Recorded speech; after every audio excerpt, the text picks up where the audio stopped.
My name is Reverend Christopher David Kanyenda, lead pastor, Sonkamange CCP, Area 1, Lilongwe, Super Force. You're welcome to Sonkamange CCP, and I encourage you to be liking and subscribing our page. We are on Facebook and YouTube, Twitter, and other avenues. Once again, you're welcome. We know. Ndipo nthawi zonse Mungu apatsa mona nebawo mwauze kuti takulandirani neba takulandirani. Amen. Nchabwino kupezeka pamaso pa Mulungu. Amen. Awo mandilandira sweat. Zikomo kwambiri. Zikomo. Okay. So dzulo tayamba kuyang'ana za allowing the higher power, kapena kunena kuti kulola mphamvu yoposera msinkhu wathu, mphamvu yayikulu kunena kuti ititsogolere. Amen.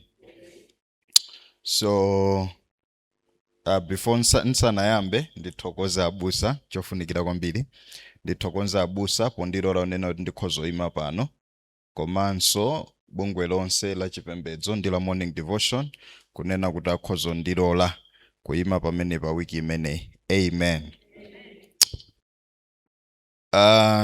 Timayang'ana ma objectives amene tikhale tikuyang'ana, kapena kuti mfundo zikulu zimene tikhale tikuona wiki imeneyi.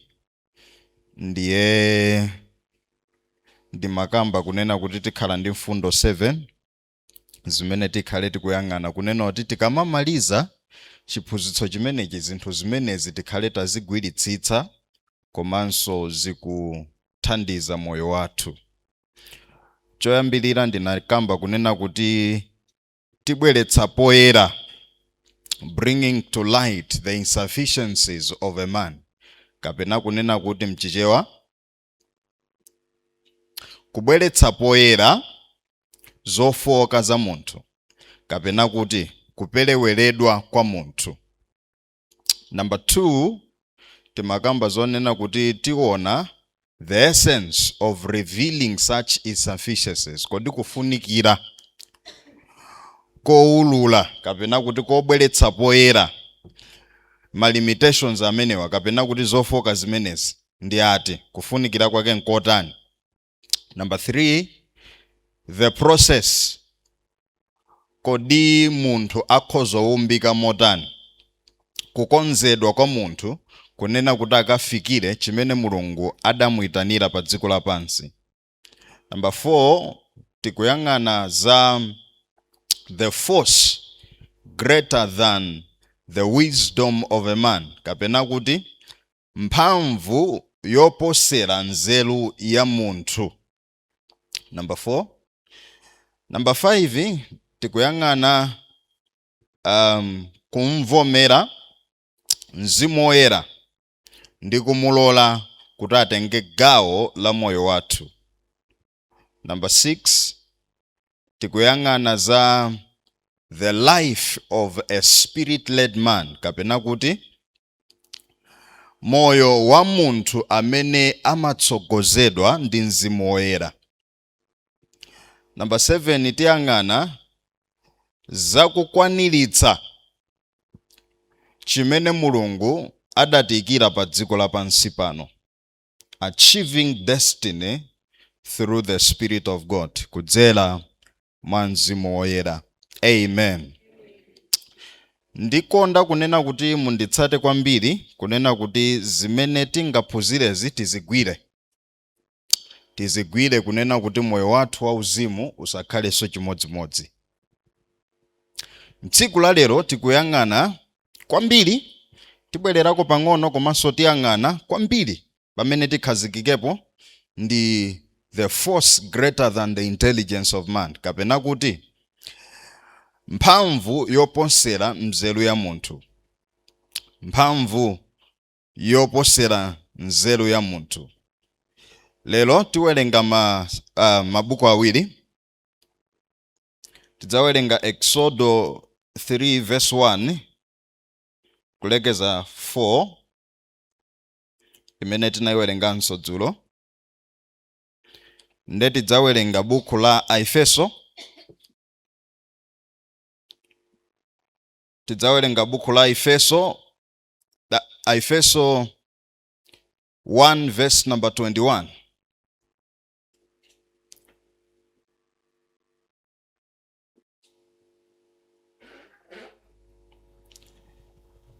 Exodus 3 verse number 1 kulekeza 4 ndiwerenga.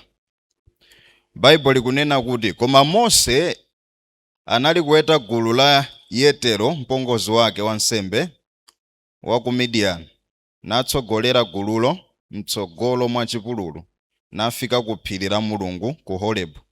Verse 2, ndipo mthenga wa Yehova anamuonekera mchilangali cha moto chotuluka mkati mwa chitsamba, ndipo anapenya, ndipo taonani chitsamba chili kuyaka moto koma chosanyeka chitsambacho. Verse 3, ndipo Mose anati, ndipatuketu ndikaone chooneka chachikulucho chitsamba sichinyeka bwanji. Verse number 4, pamene Yehova anaona kuti adapatuka kukapenya Mulungu ali mkati mwa chitsamba, anamuyitana nati, Mose, Mose. Ndipo anati, ndili pano. Amen. Aefeso 1 verse number 21. Bible likunena kuti akuti pamwamba pa ukulu wonse ndi ulamuliro. Tiyambe pa 20 po. Akuti imene inachititsa mwa Khristu, mene anamuukitsa kwa akufa, anamkhazikitsa pa dzanja lake lamanja, pamwamba pa ukulu wonse ndi ulamuliro ndi mphamvu ndi ufumu ndi dzina lililonse lotchedwa, si mnyengo ino ya pansi pano yokha, koma mwa iyo ikudza. Amen. Haleluya. Mulungu adalitse kuwerengedwa kwa mawu ake. Dzulo timakamba za nkhani ya Mose, andi taonapo zinthu zimene zikumchita define Mose, kunena kuti koyambirira kuja sanali ready kunena kuti akakwanitse assignment imene adapatsidwa ndi Mulungu. Sanali okonzeka mokwanira. Tikudziwa izi chifukwa chani? Tinaona mantha ake atayamba kugwira ntchito imene mmutu mwake amaganiza ngati waiyambapo, chifukwa chonena kuti anali ndi willingness, kapena kuti mu mtima mwake amamva ndithu kuti munthune ndayitanidwa ndi Mulungu. So anafuna atagwiritsa ntchito mphamvu zake kunena kuti akwaniritse utumiki uja. So pochita izi ndi pamene tikumuona akuyamba nkhondo ija yekha. Koma zatidziwitsa kunena kuti Mose sali ready.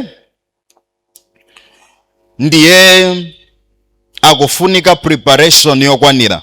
For munthu amene sali ready sangakwanitse chimene Mulungu akufuna kuti yeye akwaniritse. Munthu amene sali okwanira, alibe ma resources okwanira, sangakwanitse kukachita ntchito imene Mulungu afuna atamtuma. So Moses anafunika atakhala ready. Amen. Tandifusilenso nebayo kunena kuti are you ready? So tilipo anthu ambiri onena kuti sitili ready, koma tikukakamirabe kunena kuti tikachite chimene Mulungu watituma. Kufunafuna siko lakwika. Kufunafuna siko lakwika, koma kuchita ntchitoyo ulibe zida zokwanira za uzimu kukhoza kutiononga. Amen. Kulakwirana kumene timalakwirana m'matchali chimu, zambiri zimene zimachitika m'matchali chimu, kuonetsa kunena kuti palibe maturity yokwanira, palibe zogwira moyo za munthuyo zokwanira, zimationetsa kunena kuti munthuyi alibe zida zokwanira kunena kuti akakwaniritsire zimene Mulungu adamtuma. Sikuti siotumidwa ayi, ndotumidwa ndithu. Andinaonapo anthu onena kuti adayamba mwachangu chenicheni chimene Mulungu adatumacho, koma chidalakwika. Chifukwa chonena kuti adachiyamba mnthawi yolakwika, sanali ready. Amen. Tamufunse nebayo kunena kuti are you ready? Ndimafuna ndikudziwitseni kunena kuti, ndalemba apa kunena kuti our weaknesses, our insufficiencies are a revelation that we are not in charge. Kuchepekedwa kwathu kumatiululira kunena kuti ifeyo tilibe mphamvu yokwanira yolamulira. We are not in control. Ndifuna munditsate lero. We are not in control. Tilibe mphamvu yoti tikhoza kukwanitsa patokha kulamulira. We are not in charge. We are not in charge. So pa nthawi imene Mose akukakumana ndi Mulungu, ndiko kunena kuti kose wadutsako Mulungu akhala akumuonetsera, you are not in charge. You are not in charge. You are not in control. You are not in control. Pawekha sungate. Pawekha sungate. Mene Mulungu wakhala akuyankhulira ndi miyoyo yathu, enafe tikudziwa. Wakhala akutiuza kudzera mma situation amene tikudutsamo kunena kuti you are not in charge. You are not in control. Ulibe mphamvu zokwanira kunena kuti ukhoza kukwanitsa izizi. Ulibe mphamvu yokwanira kunena kuti ukhoza kuchita utumiki. Ulibe mphamvu yokwanira pawekha yoti ukhoza kukwanitsa kuchita chauzimu. Ulibe mphamvu yokwanira pawekha kunena kuti ukhoza kukhala oyera. Tilibe. We are not in charge. Even ma situations ena amoyo uno zimachitoonetseratu kunena kuti moyo mwathumu we are not in charge. Tsiku la lero tadzuka kuchoka ku nyumba kubwera kuno, koma sitidadziwe dzulo tugona kunena kuti mwina tikhoza fika kuno.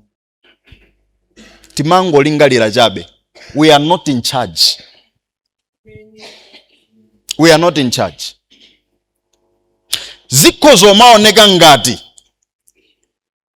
olamulira dziko lino ali in charge, koma amangokhala ndi malingaliro ndi ma strategies awo mmutu mwawo ndi ma plani awo, koma they are not in charge.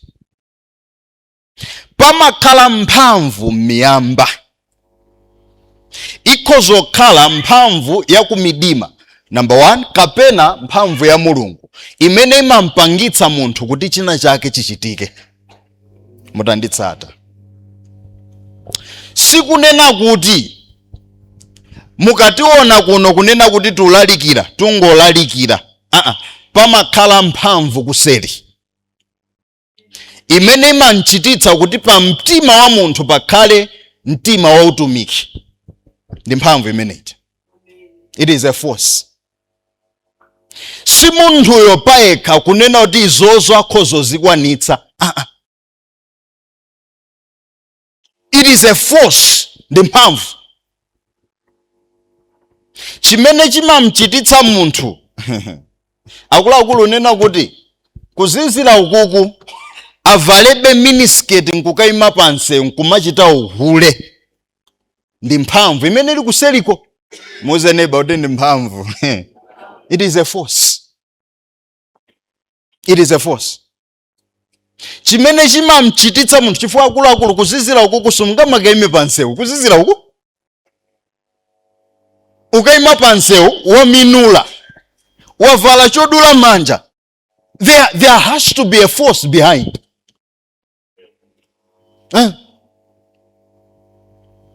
Kufikira kunena kuti tikhozo mabwera pano mawa ngati uno 5 o'clock nkumalalikirana kuzizira uku pali mphamvu kuseliko.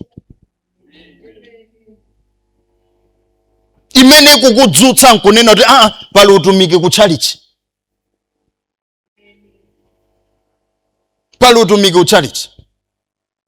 Nthawi zina ndidadzidabwapo kunena kuti ife ndimachita calculate nthawi imene ndimakhala pa za Mulungu kwambiri. Ndi ndimaona nena kuti nthawi yambiri ikukhala ku za Mulungu. Ndi ndimadzidabo nena kuti koma ndimakwanitsa bwanji.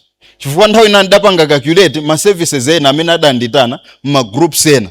So ndimalalikira menemu. Ndi ndimachita calculate ya usiku 12 koloko. Then mawu kudzuka kumapemphero 4 koloko. Then madzulo 8 o'clock madzulo ndikupemphera ndi anthu. Now, ichichi suti chimangochitika ndi mphamvu kuseliko. Ndi mphamvu. There has to be a force. Akuluakulu patoka, we are very weak people. Tilibe mphamvu zokwanira. Inuyo musaganize onena kuti Paulo mmene akuyankhula mawu kunena kuti ndikhozo chita zonse mwa Khristu amene andipatsa ine mphamvu. Akuyankhula za iye yekha. Akuyankhula za Khristu. Tikamati ndikhozo chita zonse, statement imene jezita osati pandekha. Koma Khristu wandipatsa ine chani kodi? Mphamvu. Haleluya inu. Chimene chikuchitika pamene Moses akukumana ndi Mulungu akukapatsidwa mphamvu. Mukumbukire kunena kuti Moses amakanika ndi kuima pamaso pa Farao pomwe. Amakanika. Sakadatha kuima ndi boldness ndi confidence kunena kuti ayankhulane ndi Farao. Anayenera kumane ndi Mulungu kunena kuti apatsidwe mphamvu iyi. Moses asada kumane ndi Mulungu anali Moses wamba. Anali Moses wamba. Anali munthu wamba chabe ongobadwa ku dziko kuno. Onena kuti mwina Mulungu adamuzako nena kuti udzakhala wakuti koma alibe zenizeni zomuyenereza kuti akhozoyima pamaso pa Farao. Analibe. Koma ikufika nyengo imene akukakumana ndi Mulungu pa phiri paja. Kukambirana kumene kukuchitika pa phiri paja pakuchitika ma transaction kuzimu. Ma transaction amenewo ndi kuchotsa zinthu zina mwa Mose ndi kukhazikitsa zinthu zina za uzimu mwa Mose. Pa phiri paja pakuchitika zikulu. Ndinalemba apa zinthu zitatu. Number 1, kuchotsedwa kwa kaganizidwe kakuthupi. Kakuchotsedwa pa phiri paja. Chifukwa chonena kuti sungakhale ndi kaganizidwe kakuthupi nkumakachita hando za uzimu. So Mulungu akudziwa kunena kuti Moses ali dominated ndi chakuthupi. Ndi kaganizidwe kakuthupi. Chifukwa akudziwa zonena kuti munthu akuchokera ku Egypt. Ndiye kuti Egypt yanchita corrupt kaganizidwe kake. Egypt yamphunzitsa timilungu tina. Egypt yamphunzitsa mmene angamachitire zinthu, kaganizidwe kake nkachi Egypt. Tandifusire nebo kuti kaganizidwe kako sikachi Egypt weyo.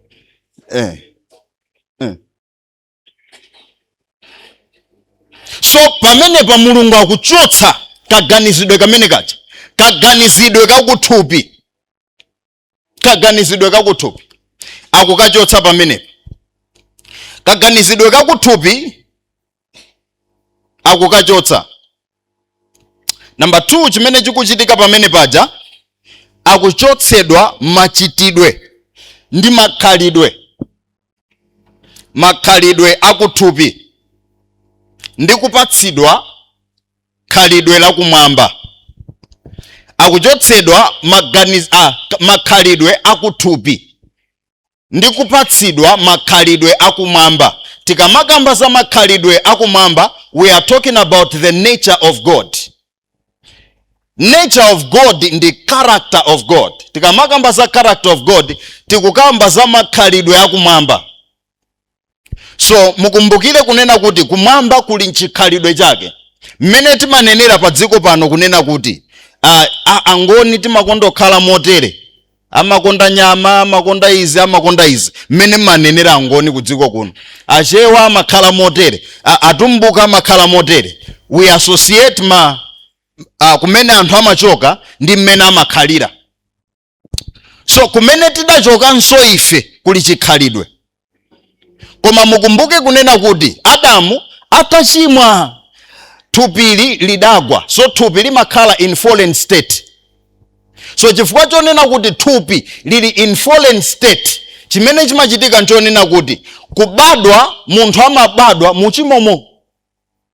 So akabwera kwa Mulungu, pamene Bible likukamba, mukakawerenga ino Yohane I think Yohane 2 if not 3, pamene akuyankhulana ndi Nicodemus Yesu Kristo, akukamba za kubadwa mwatsopano. So Nicodemus amadabwa, kodi mukamba zobadwa mwatsopano ndoti nkalowaso m'mimba mwa amayi anga? Akuti si nkhani yolowa, ndi nkhani yobadwa mwa mzimu. Ndi nkhani yobadwa mwa mzimu. Now ukabadwa mwa mzimu, amene amabadwa mwatsopano ndi mzimu wako. Nchifukwa chake thupili limakhala benti makhalidwe tina, koma munthu uyu ngobadwa mwatsopano.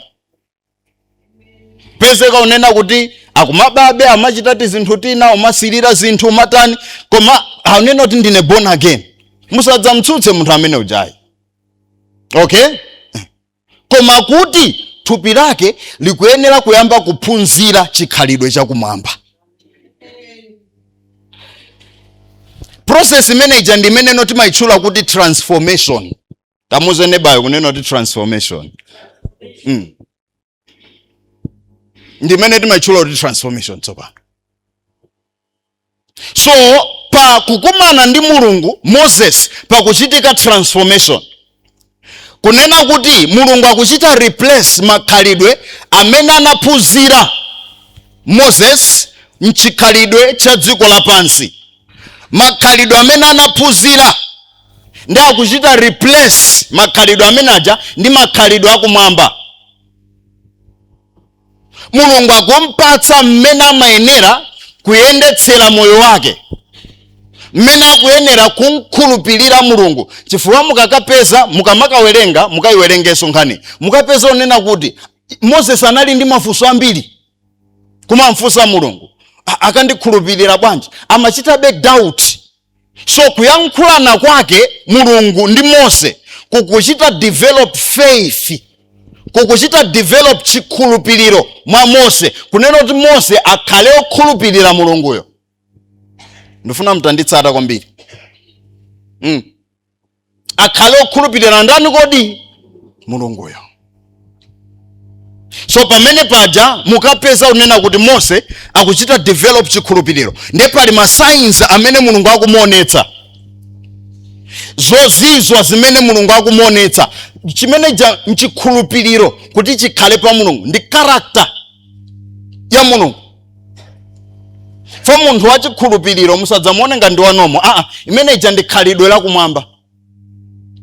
Inu mukafika ponena kuti mukudutsa muzokhoma nkukhulupirirabe kuti Mulungu andichitira chinthu, ankhalidwe la kumwamba limene lijaka. umaona unena kuti mmene nyengo zilira papa koma ndidutsa bwanji. Ndio makakumbukira zimene Yesu Kristu mawu a Mulungu adanena kunena kuti kaya patakhala unena kuti pali Red Sea koma Mulungu amakonzabe chani kodi chikhulupiriro chimenechi ndiye kuti Mulungu akukumba mu chikhalidwe chakumwamba. Mukampeza kunena kuti munthu otere ali ndi chikondi pa anthu. Olatakhala kuti akunenedwa motani, olatakhala kunena kuti anthu achita kumpangira group kunena kuti azimunena, mukadabonena kuti iye amankhala muchimwemwe. Si munthu onena kuti azijeda, waphunzira makhalidwe akumwamba. Fo kujeda akusima makhalidwe akumwamba, tamuzene bodi kujeda akweti si makhalidwe akumwamba.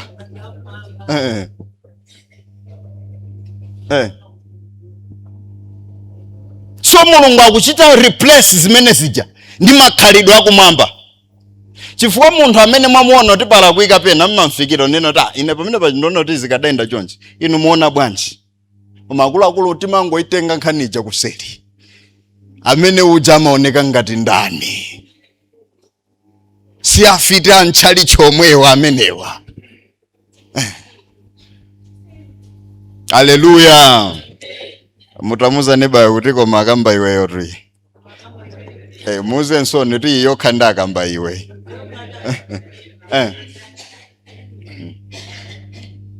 So papiri paja Mulungu akuchita replace ma characters. Ndikumpatsa khalidwe la kumwamba. Zimene zimadziwika ndi dziko lapansi lino, zimene zimadziwika ndi zakuthupi, Mulungu akuzichita replace pamene paja. Ndikumpatsa makhalidwe akumwamba. Number 3, chimene chikuchitika, Moses akupatsidwa ulamuliro. Moses akupatsidwa ulamuliro. Mukapeza kunena kuti akachoka apapa Moses ali ndi mphamvu yonena takhoza kunchita command Farao. Wailandira papiri pamene anakakumana ndi Mulungu. Ine ndudziwa zonena kuti phiri lathu 300 days likhala msonkha manja. And tilandira mphamvu yonena kuti tikapita ku nyumba kuja Farao akadabwa. Akadabwa ndi Moses yemwe uja ama ndiopa uja uyu. Ndi Moses yemwe uja. Ziwanda zina zadzaza m'manyumba makuluakulu.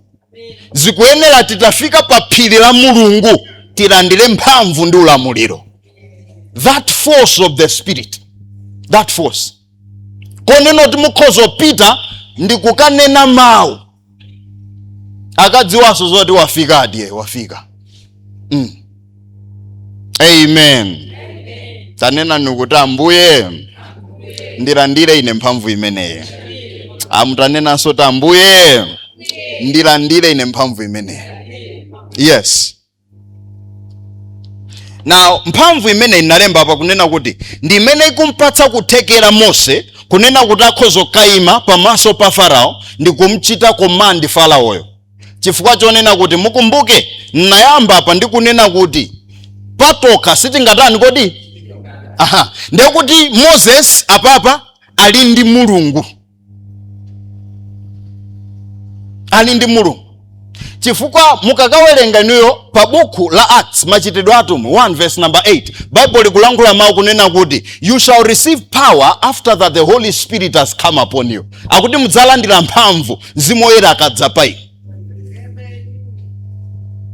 Ndipo mudzakhala mboni. Mbonitu ndimene makhala ndi evidence. Mukakapita ku court mukapeza onena kuti mboni imene ilibe evidence si ilibe value mu court muja. Ndi akuluakulu tikabwera ku dziko lapansi kuno tizidziwa ndife mboni.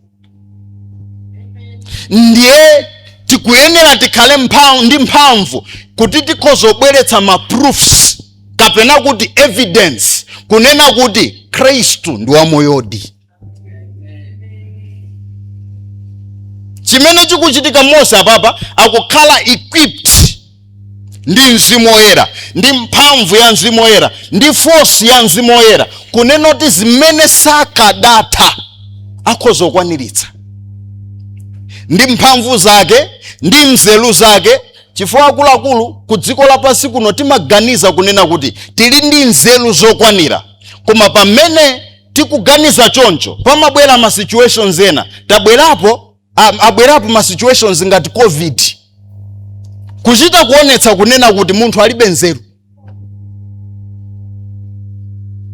Pabwerapo ma situations kandi makolera kandi matenda a AIDS, umachita kuonetsa kuti solution yasowa apa yasowa. Umaonetsa unena dai zativuta. Akuluakulu mmene amafera anthu nthawi ya COVID, anthu nkumakatayidwa chifukwa umene kuja kudali kutayidwa. Matupi anthu makangotayidwa choncho. Dziko litavuta kuonetsa ndithu kunena kuti ifeyo patokha sitingakwanitse. Ndeti nayenera this force of the spirit should come upon us. Itabwera pa ife kunena kuti zimene munthu sangathe ifeyo tikatani kodi tikachite zimenezo. Ndi ulemerero kwa Mulungu tumene uja. Hallelujah. Confidence imene Moses ali nayo, boldness imene Moses ali nayo, kulimba mtima koneno takatha kufika pamaso pa Farao. Farao anali ngati Mulungu nthawi imeneyi. Anamadzitchula yekha kumanena kuti ndine Mulungu, kupanga challenge. Koma sitingakayime pamaso pa Farao ngati sitidakumane naye Mulungu pa phiri. Ausatheka.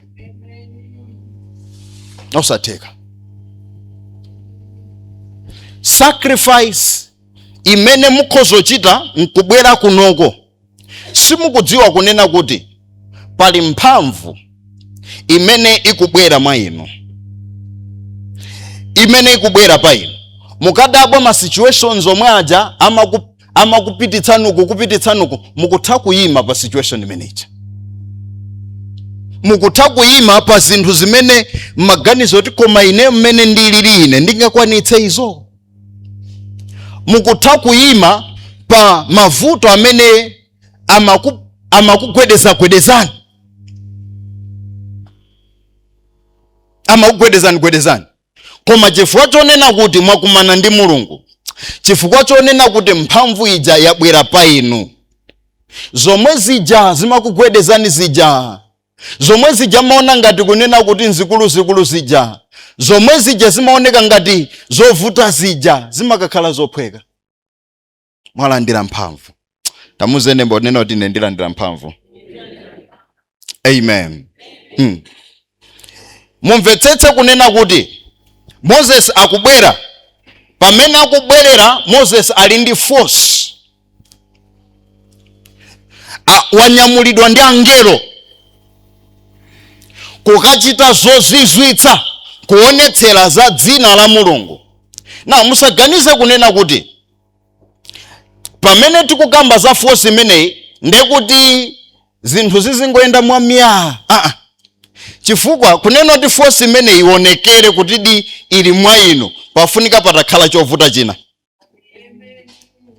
Pamene paja mpa ground pamene Mulungu amagwirirapo ntchito.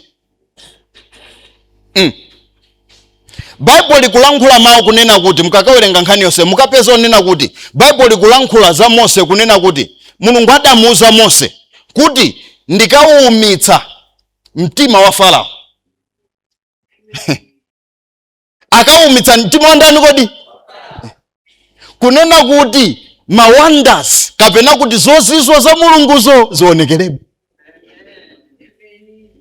Mtima wa Farao ukhozoumatu mnyumba mwathu muti. Mudziwe? Pana athu aja mtima wa Farao ukhozouma. Pa mabanja athu aja mtima wa Farao ukhozouma.